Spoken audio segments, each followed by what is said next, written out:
U.S. and China's diplomats, military officials face off, even as DFA officials engage their counterparts in Beijing on the growing discord and impasse in the South China Sea.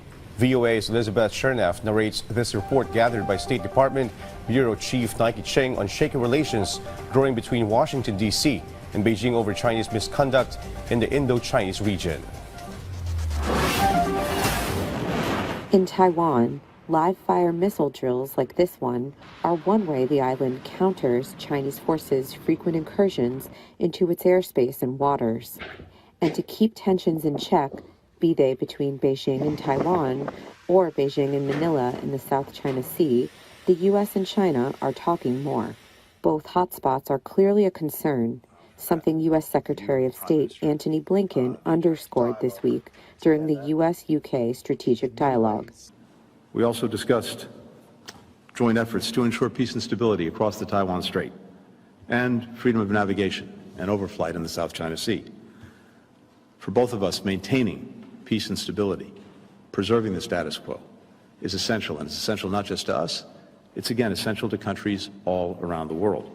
In Washington, Congress is considering more than 24 bills targeting China ahead of the U.S. presidential election in November.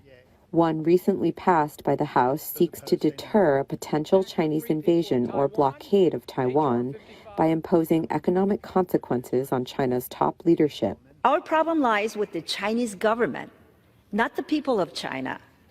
The Taiwan Conflict Deterrence Act recognizes this. By promoting to publish the corrupt assets of PRC's top leadership, the bill would force CCP officials to face the ire of their own people. In Beijing, Chinese officials have slammed the U.S. House of Representatives for pushing hawkish China-related bills this week, pledging to respond with strong countermeasures if they are passed into law. Despite these tensions, both nations are working to stabilize the situation.